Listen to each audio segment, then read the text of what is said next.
Hey, good. Every year, one or two people get arrested or court-martialed or something like that. Hasn't happened yet. Well, it has happened, but not to you. That's good. My question for you is, what are some traits about Castiel that you like, and then what are some traits about Castiel that you wish he would improve upon? What are things that I like about Castiel? Well, one thing I like about Castiel is that he genuinely always tries to do his best and what he thinks is right. And I feel like I always know that's true for him, and I think the audience does too. I think we all know that even though he's making a lot of mistakes along the way, he's really always trying to do the right thing and genuinely cares about that. I think that he has been too full of self-loathing for too long. It's something I don't like about Cass. I wish that he would somehow cut himself a break at some point, but he always, I don't know, it's funny, and I don't know how that really evolved in his character. It wasn't there when he first appeared, but as he acclimated to humanity and got to know humans, his own feeling of self-worth seemed to erode, and he's been unable to forgive himself for his mistakes over time. So that's a bad apology. Shame on him for that. Thanks. Thank you. I like the idea of shaming somebody for being hard on themselves. Hi. Hi. My question is, what's the most emotional scene you've had to shoot in Supernatural? I think the most emotional scene that I remember shooting was when Jimmy Novak came back from the dead to say goodbye. Weirdly, very emotional. That's it. Thank you. Hi. Hi, I'm Meg. Hi. Hi, okay. I was wondering, I'm a really big fan of Genevieve Pavlaki, and I really like your work with her for Random Acts, and just other stuff for like getting people to vote. And I was wondering what your favorite memory with her is. I can't tell you that. Inappropriate one. Yeah, I don't think, if Jared ever found out, I don't think that's cool.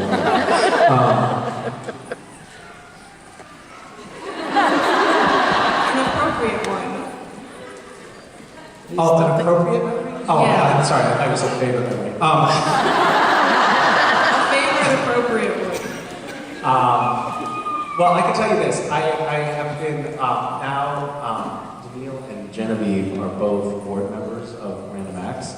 I think that when Random Acts started, I wasn't sure it was going to work. I don't think that my castmates thought it was going to work. I think we were all just like, oh, that's kind of a crazy thing to try to start. Good luck with that.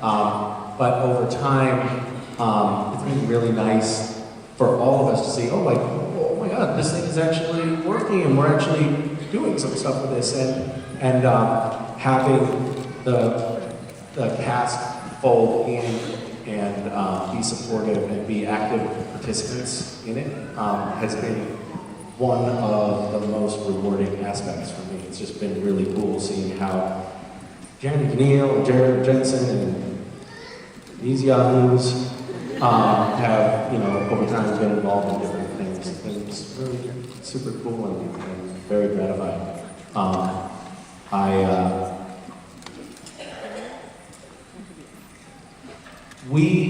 I think we got probably all of us, the 6 of us, the husbands and wives, we were in Barcelona. This is a memory. And I think we may have collectively been the drunkest we ever were. Barcelona, you can't even sit down for dinner until 10 o'clock. The restaurants aren't even open before that. And everyone stays up on weekend nights all night long. And we just weren't. Actually, Vicky was the only one that weathered the storm pretty well because she was, I think, 8 months pregnant at the time. So not drinking that heavily. nonetheless, she was up with all of us until 6 a.m. And yeah, it was very painful. And then later I discovered that Barcelona is one of the few places in the world where you can measure ambient cocaine in the air on the streets. Isn't that amazing? People are doing that much cocaine in Barcelona, which explains why everyone is like up and alert all day long. I don't think they work, no. I think that there's some weird trust fund for everybody that lives in Barcelona and is taken care of. Note to self, move to Barcelona. It's insane. So, I take it by your presence on stage that we're drawing to the end of this. Oh, we missed you. No, we're just big fans. Really close to you. Do we have time for one more question? Yes, we do. Take a question. Hi, last question. Hi, I was wondering what's the dumbest injury you've gotten while filming? Dumbest injury? Yeah. Have you gotten a lot of injuries while filming? You get hurt a lot. You stand still in a trench coat. You know what?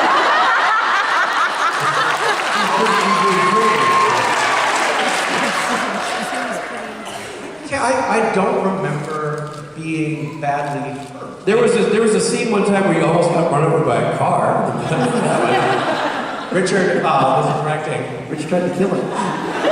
Richard was directing, and there was a scene. By the way, just a miserable night. It was cold. It was rainy. We were shooting outside. Mud was like knee deep. I mean, it was really awful. It was an awful night of shooting. And anyway, slick dirt road, muddy as hell, and the idea is a truck comes barreling along the road and almost hits me, but I just barely get out of the way by diving into the mud. Right? I'm crawling away in the mud, right? That's right, because you wanted me crawling on my belly in the mud. So, not in the script. Richard's like, you know what, it's raining, it's muddy, it's very cold. Why don't you get down in the mud? In the script, it was clean, sun was out.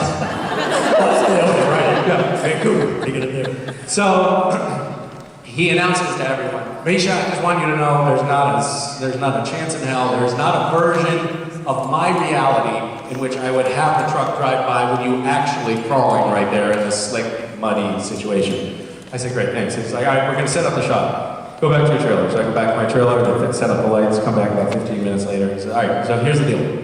You're gonna be crawling right there in the deepest mud on the edge. And we are going to have a pickup truck come by and just raise you. I would love to leap in and say, no, that's not how it happened. Except that's exactly how it happened. I literally did say, there's not a version in which we would ever have you in the truck in the shot at the same time. That's simply not going to happen, not on my watch. And on my watch, I made sure the opposite was true.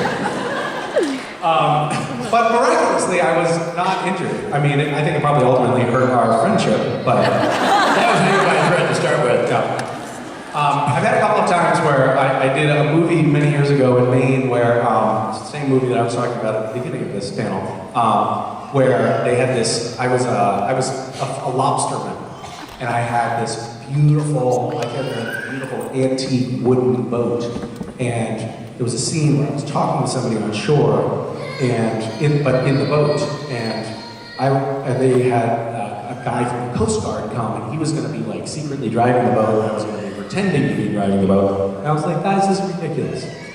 I can drive the boat. I'd never driven a boat before, but I was like, how hard can it be? And long story short, I had grounded the antique, beautiful, very valuable antique boat on some rocks and caused about $50,000 worth of damage. And then shortly after that, I was playing a role of Alexis Drazen on 24, and same deal. It was my character's introduction sequence, and I had this beautiful Jaguar, and I was in a warehouse, and I had to drive down this ramp out of the warehouse. And the idea was that they were close-up of me, behind the wheel, and then get a stunt driver in there to drive it down the ramp, because it was a very narrow ramp. And I was like, guys, it's me. You don't need to stunt, it's fine. And I miscalculated a little bit, and ripped the entire undercarriage of the car out, like left the entire exhaust system sitting on the ground. And it was my first day of shooting. Anyway, so good night, everybody.